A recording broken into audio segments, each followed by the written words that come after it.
Bismillahirrahmanirrahim. Di rosa pertemuan ke-20. Pertemuan 20, baris pertama sampai baris ketiga, huruf-huruf muqatta'ah. Di dalam Al-Quran, di awal-awal surah, di dalam Al-Quran, ada 29 tempat yang diawali dengan huruf-huruf muqatta'ah seperti ini. Ada 29 tempat. Imam Ibnu Katsir menyimpulkan bahwa huruf-huruf muqatta'ah seperti ini, kalau dihitung seluruhnya tanpa pengulangan, jumlah hurufnya ada 14. Ke-14 huruf itu diringkas dalam kalimat Nassa hakim qati' lahu sirrun, yaitu huruf nun, shad, ha, kaf, ya, mim, qaf, alif, ta, ain, lam, ha, sin, dan ro. Cara membaca huruf-huruf muqatta'ah seperti ini secara umum ada 3 cara. Yang pertama, tidak ada pemanjangan untuk huruf alif, dibaca alif. Kemudian, untuk 5 huruf ini dibaca panjang 2 harokat. Ha, ha, ya, to, ha, ro. Kemudian, sisanya ada 8 huruf yang dibaca sampai 6 harokat. Contohnya ini, nun, qaf, shad, ain, dan seterusnya.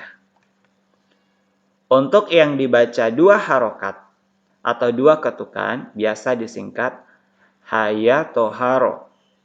Kemudian, untuk yang dibaca 6 harokat atau 6 ketukan, biasanya diringkas naqusu asalukum. Jadi itu teman-teman sekalian, cara membaca huruf-huruf muqatta'ah. Mari kita latihan membaca huruf-huruf muqatta'ah baris pertama sampai baris ketiga. A'udzu billahi minasy syaithanir rajim. Bismillahirrahmanirrahim. Nun, qaf, shad, toha. Ingat, ini dibaca panjang, masing-masing 2 harokat. Toha. Kemudian, hamim. Huruf H dibaca panjang 2 harokat saja, kemudian mimnya 6 harokat. Hamim. Kemudian, yasin. Ya dibaca panjang 2 harokat, sin dibaca 6 harokat. Yasin. Baris kedua, alif lam ra. Ra dibaca panjang 2 harokat, alif 1 harokat, lam 6 harokat. Kemudian ketika huruf lam disambung ke huruf ra, bagian terakhirnya mimnya ketika menyebutkan lam tidak didengungkan. Dibaca alif lam ra. Jangan dibaca alif lam ra. Mimnya tidak didengungkan. Dia dibaca idhar atau dibaca jelas tanpa dengung. Kemudian alif lam mim. maka dibaca gunnah atau didengungkan. Alif lam mim ra. Ingat ra dibaca 2 harokat. Tosin, tosin,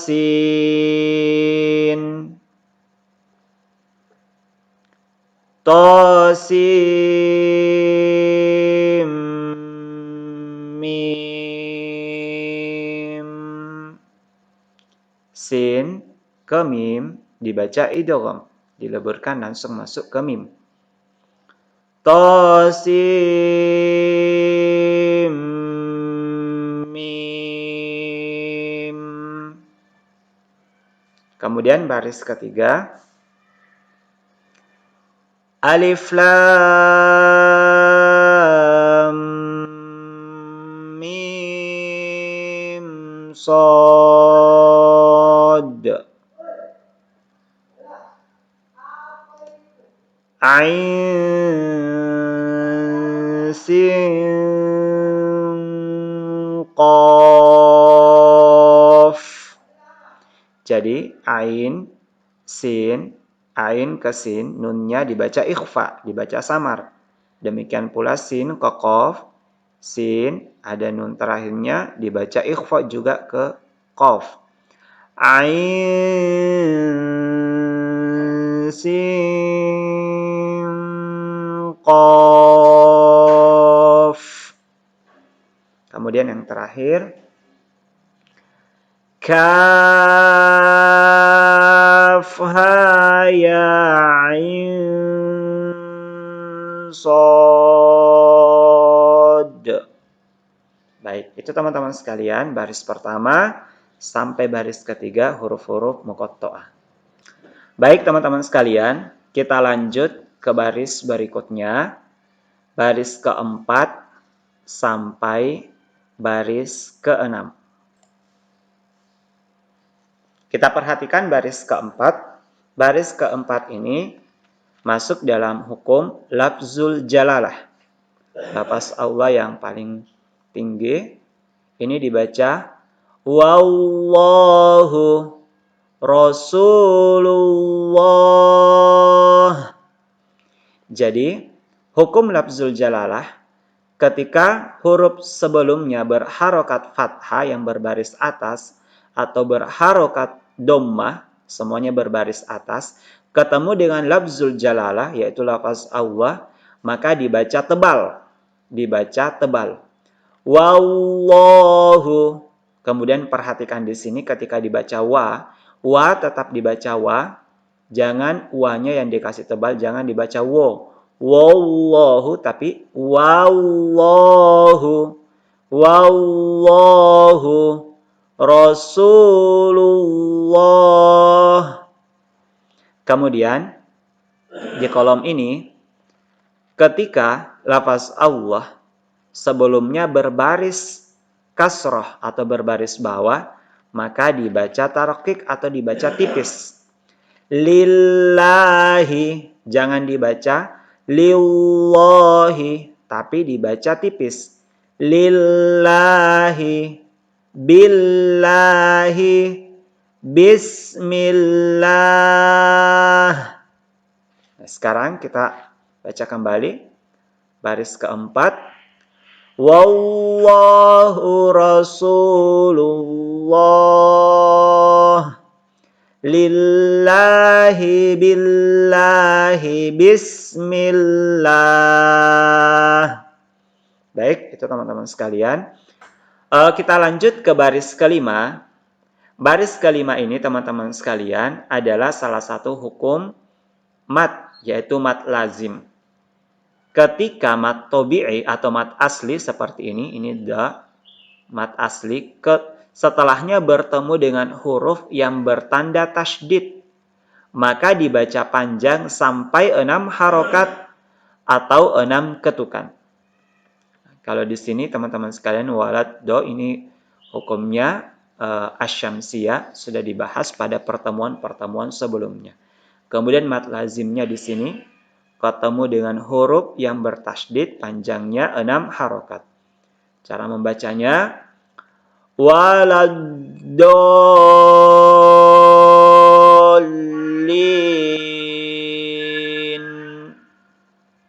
Saya ulang. Waladdallin.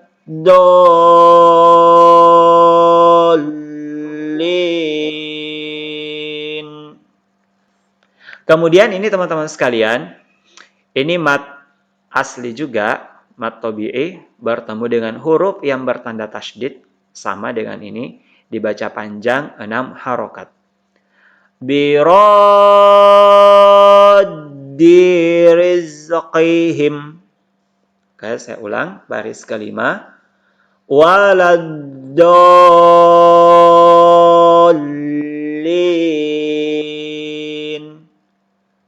Biraddi rizqihim. Baik. Kemudian, teman-teman sekalian di baris ke-6, ini ada tanda bulat biasa di dalam Al-Quran. Ini namanya tanda sifir. Jadi, ketika ada tanda seperti ini, biasanya ada yang bulat seperti ini, ada yang lonjong. Kalau bulat seperti ini, artinya huruf alifnya itu dihilangkan, dianggap tidak ada, dan dibaca pendek 1 harokat. Cara membacanya, lakinnahu Allahu Rabbi. Sama ini. Wa malaihi fadzalamu biha. Jadi ini dibaca pendek. Baik dibaca wasal ataupun berhenti. Biasa juga ada tanda seperti ini ketika di bagian terakhir dibaca pendek 1 harokat. Kecuali yang lonjong, biasa ada yang lonjong. Artinya, kalau wakaf, kalau yang lonjong, kalau kita wakaf, maka dibaca panjang 2 harokat. Saya ulang baris ke-6. Lakinnahu Allahu Rabbi wa malaihi fadzalamu biha. Baik, itu teman-teman sekalian baris ke-4 sampai baris ke-6. Kemudian teman-teman sekalian kita lihat baris berikutnya, baris ke-7 sampai baris ke-8. Nah sekarang kita perhatikan baris ke-7. Baris ke-7 ini salah satu jenis idgham. Salah satu jenis idgham berdasarkan makhraj dan sifat hurufnya. Jadi idgham itu artinya memasukkan atau melebur huruf. Dan menurut istilah idgham itu berarti pengucapan 2 huruf seperti 2 huruf yang ditasydidkan. Nah, berdasarkan tempat keluarnya idgham itu dibagi menjadi 3. Ada idgham mutamatsilain. Ada idgham mutamatsilain. Berdasarkan makhrajnya. Idgham mutamatsilain atau diistilahkan yang serupa, mutamatsilain serupa, yaitu pertemuan antara 2 huruf yang sama, makhrajnya sama, beserta sifatnya juga sama. Cara membacanya, contohnya ini teman-teman sekalian, ini 2 huruf makhrajnya sama. Cara membacanya, maka memasukkan huruf yang pertama kepada huruf yang kedua, sehingga menjadi 1 huruf dalam pengucapan, bukan dalam tulisan. Contohnya ini, waqad dakhalu. Tidak dibaca lagi waqad dakhalu, tapi waqad dakhalu. Ini disebut dengan idgham mutamatsilain. Makhraj atau tempat keluarnya beserta sifatnya sama. Bertemu dalam 1 lafaz, 1 sukun, kemudian huruf berikutnya memiliki harokat. Kemudian pengecualian teman-teman sekalian, bila huruf waw mati atau waw sukun bertemu dengan waw hidup, seperti ini teman-teman sekalian, ini waw sukun ketemu dengan waw hidup, maka tidak boleh diidghamkan kepada huruf keduanya, tapi harus tetap dibaca mat. Qalu wahum. Sama seperti ini, ya sukun ketemu dengan ya, tidak dibaca mat, tetapi tetap tidak diidghamkan, tapi tetap dibaca mat. Fi yaumin. Seperti itu teman-teman sekalian. Kemudian jenis idgham yang kedua adalah idgham mutajanisain. Idgham mutajanisain. Dua hal yang sejenis. Maksudnya dua huruf yang makhrajnya sama tapi sifatnya berbeda. Hurufnya ini teman-teman sekalian ada 8 huruf. Huruf contohnya ini ba dan mim atau mim dan ba berasal dari makhraj kedua bibir. Jadi huruf ini semuanya keluar dari kedua bibir, cuman sifatnya berbeda. Mim dan ba. Ini juga teman-teman sekalian huruf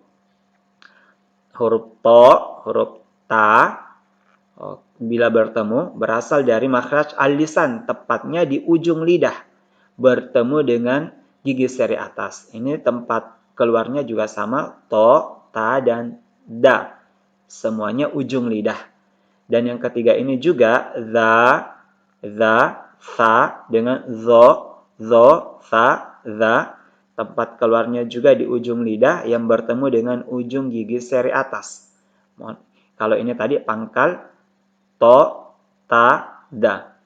Maka ini dibaca idgham mutajanisain, yaitu memasukkan huruf yang pertama kepada huruf yang kedua sehingga menjadi satu huruf dalam pengucapan. Contohnya ini teman-teman sekalian, huruf ta ketemu to dibaca wa qalat ta'ifatum min ahli.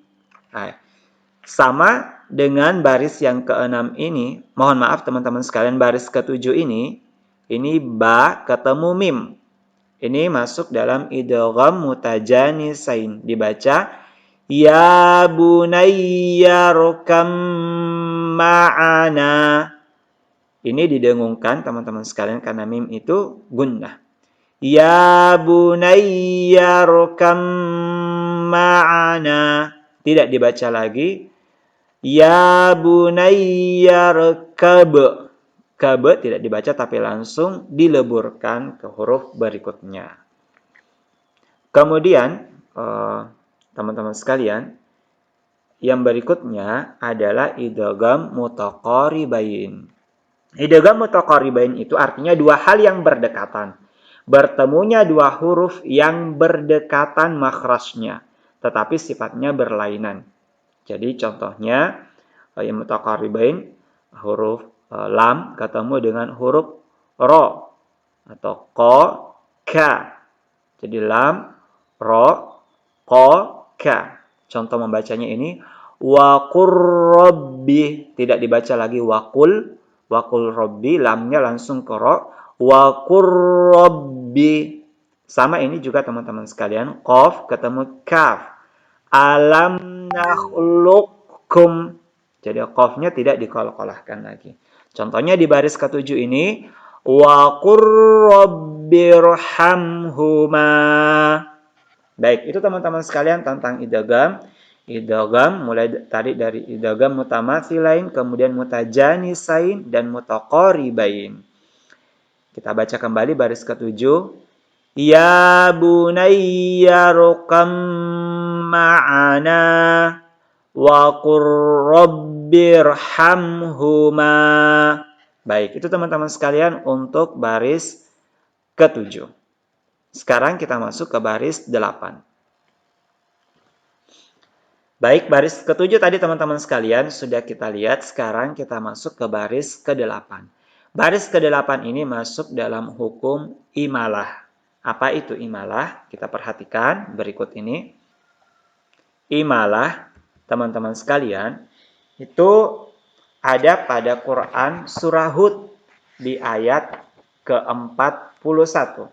Surah Hud ayat 41. Imalah artinya dibaca dengan miring. Dibaca miring.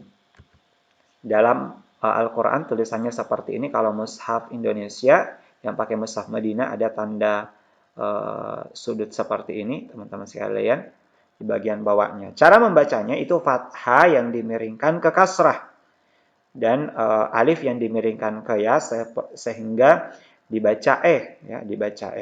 Dan huruf oronya ini tetap dibaca tarqiq. Jadi tulisannya ini majroha. Ini cara membacanya majreha. Ayat lengkapnya teman-teman sekalian di surah Hud ayat 41. Wa qala rkabu fiha bismillahi majreha wa mursaha inna rabbi laghafurur rahim. Baik, itu teman-teman sekalian, baris ke-8 ini tentang imalah. Jadi cara membacanya ini bismillahi majreha. Oke. Kemudian yang berikutnya teman-teman sekalian untuk kolom ini tulisannya bisal ismu, tapi cara membacanya tidak seperti itu. Ini disebut dengan naqal. Kita lihat penjelasannya berikut ini. Naqal, teman-teman sekalian, itu terdapat dalam Al-Quran, di Quran surah Al-Hujurat, di ayat yang ke-11.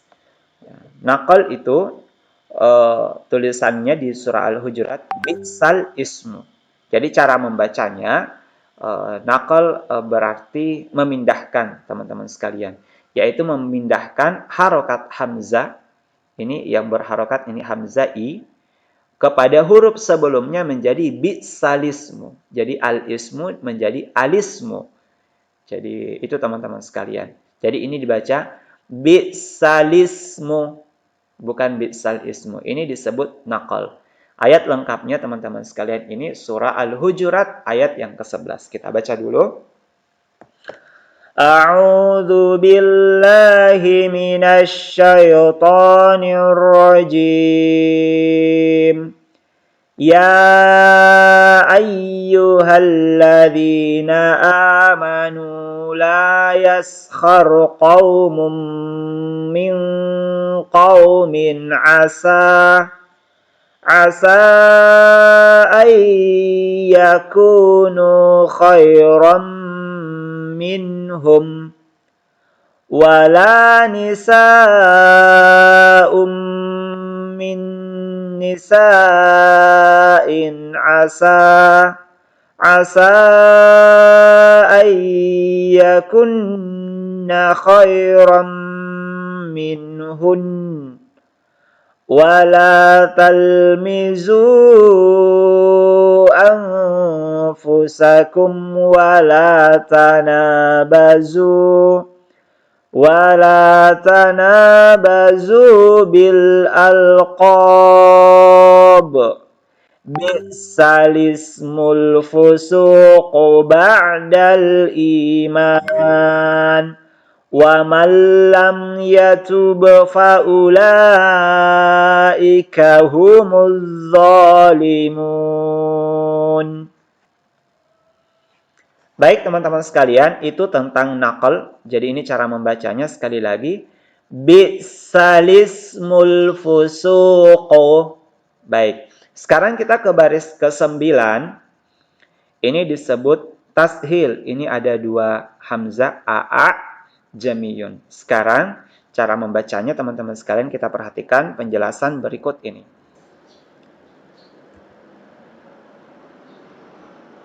Tashil, teman-teman sekalian, berada pada Quran surah Fussilat ayat ke-44.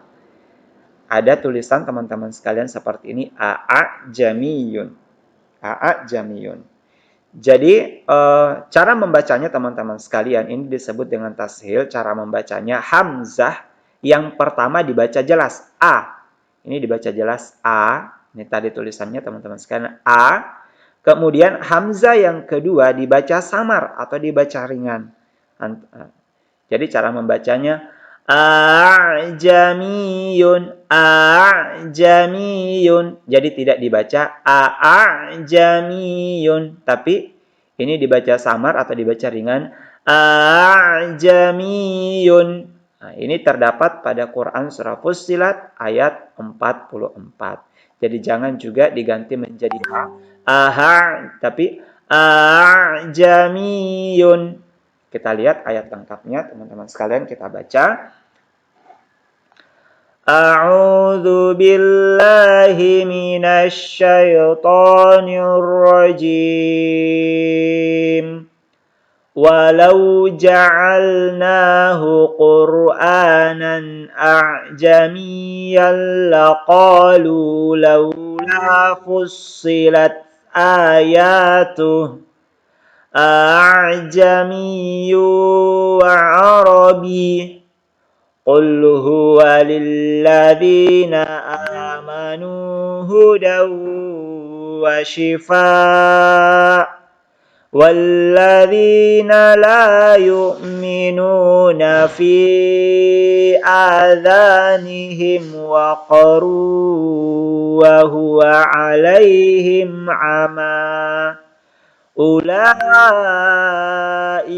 ينادون من مكان بعيد. Baik teman-teman sekalian, itu tadi tentang tashil. Jadi baris ke-9 ini cara membacanya sekali lagi ini. A'jamiyyu wa arabiyun.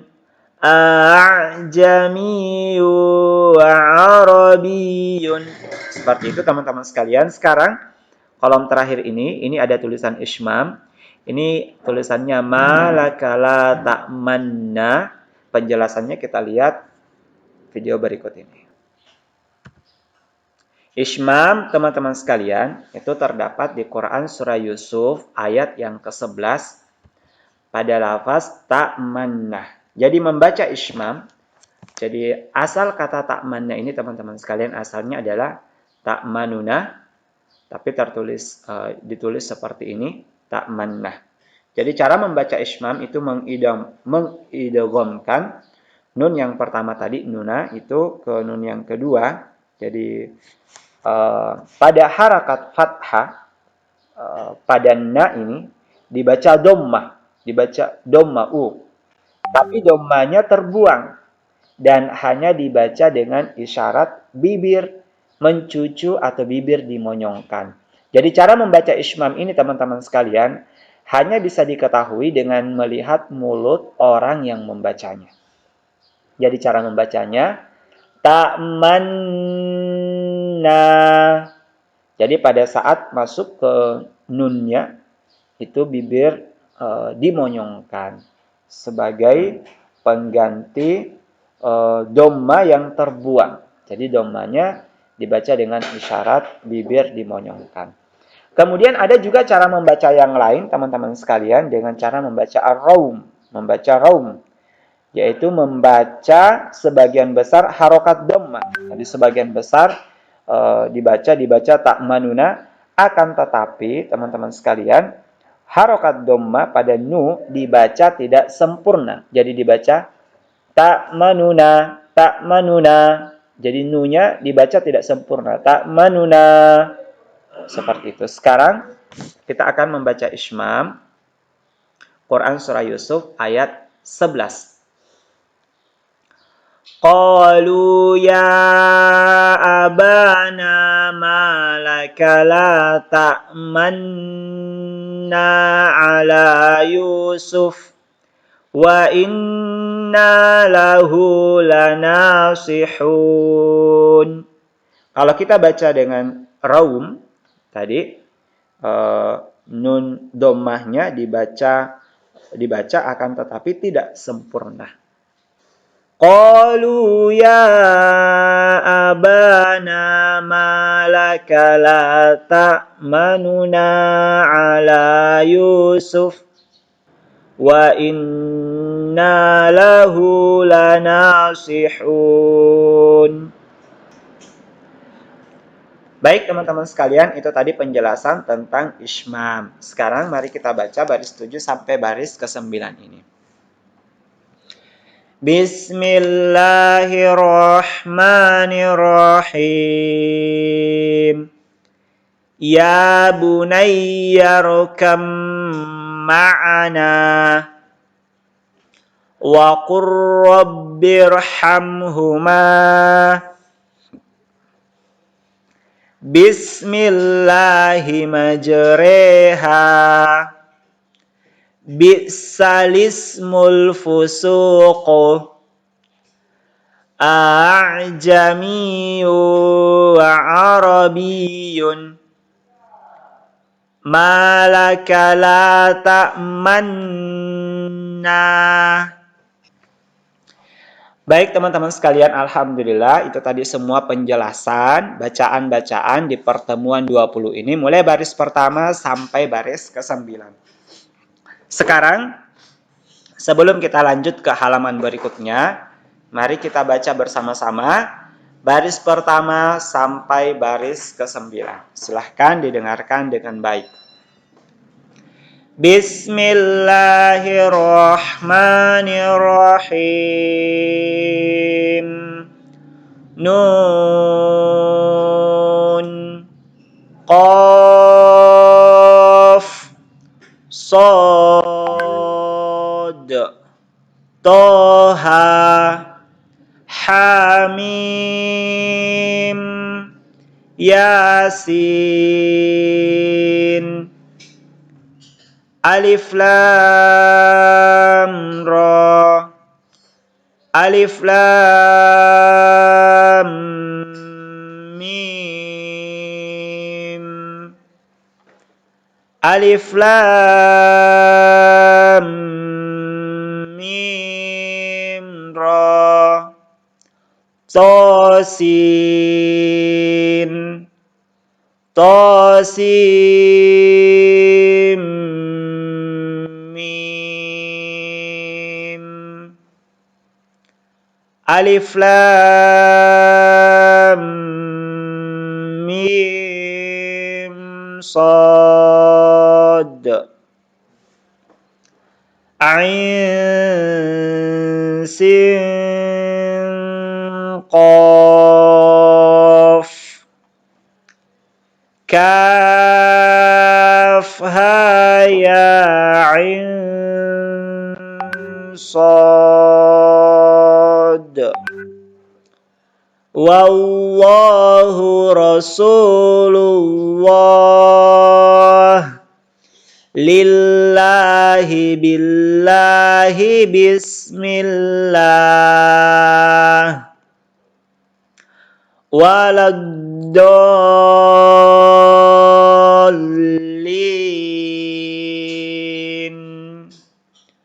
biraddi rizqihim, lakinnahu wallahu rabbi wa malaihi fadzalamu biha, ya bunayya rkam ma'ana wa qur rabbirhamhuma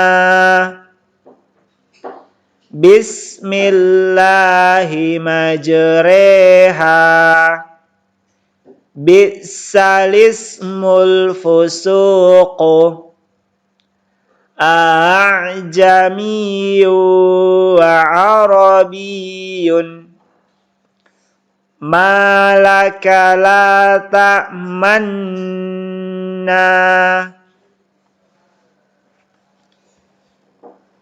Baik, selanjutnya halaman terakhir teman-teman sekalian, halaman 62. Tanda-tanda wakaf. Di sini ada 10 baris. Tanda wakaf adalah tanda-tanda berhenti yang biasa tertulis di dalam Al-Quran. Yang pertama tanda mim seperti ini teman-teman sekalian. Ini mimnya seperti ini. Ini artinya harus berhenti. Jadi kalau ada tanda seperti ini harus berhenti. Wa ma ya'lamu ta'wilahu illallah. Kemudian ini ada huruf to. Ini artinya tanda wakaf mutlak, mutlak berhenti.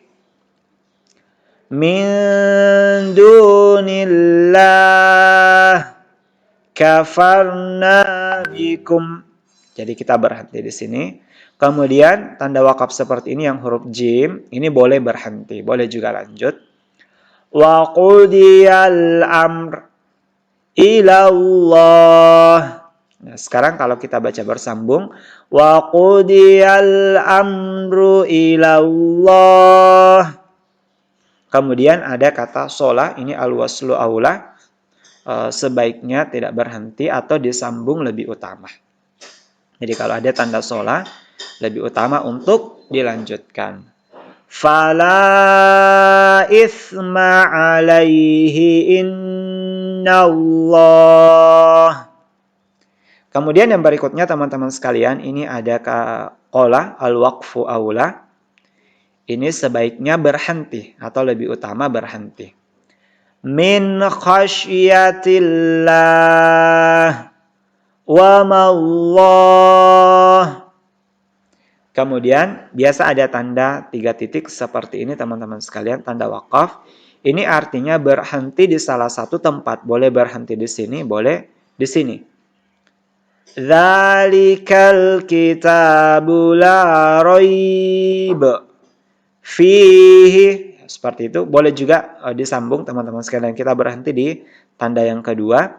Dzalikal kitabu la raiba fihi. Kemudian yang berikutnya teman-teman sekalian, ini lam alif, artinya tidak boleh berhenti. Tidak boleh berhenti di sini teman-teman sekalian. Ila syayatinihim qalu. Kemudian tanda waqaf berikutnya adalah huruf shad. Huruf shad ini diberi kelonggaran untuk berhenti. Boleh berhenti. Nah ini teman-teman sekalian ada tanda mim seperti ini. Beda tadi dengan tanda mim ini. Ini turun. Ini artinya iqlab ya. Didengungkan nun ketemu bah. Mim ba'di mitsaqih wa yaqta'un. Kemudian qaf, ini sebagian ulama menyebutkan berhenti. Ma fil ardi jami'a. Kemudian ada tanda saktah. Ini artinya berhenti sejenak tapi berhenti tanpa bernafas. Kalla bal rona ala. Seperti itu, berhenti tanpa nafas. Berhenti sejenak. Itu disebut saktah. Kalla bal rona ala. Baik. Alhamdulillah teman-teman sekalian, itu tanda-tanda wakaf. Alhamdulillah pelajaran di Rosa kita di pertemuan 20 sudah selesai. Dan semuanya alhamdulillah sudah kita pelajari dengan baik. Demikian teman-teman sekalian pelajaran di buku di Rosa. Mulai pertemuan pertama sampai pertemuan 20 alhamdulillah sudah selesai. Mudah-mudahan kita bisa istiqomah untuk terus membaca Al-Quran.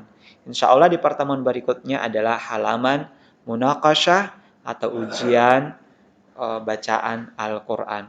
Semoga bermanfaat teman-teman sekalian, tetap semangat untuk terus memperbanyak bacaan Al-Quran dan belajar membaca Al-Quran. Subhanaka Allahumma bihamdik, asyhadu an la ilaha illa anta astaghfiruka wa atubu ilaik. Walhamdulillahirabbil alamin. Wassalamualaikum warahmatullahi wabarakatuh.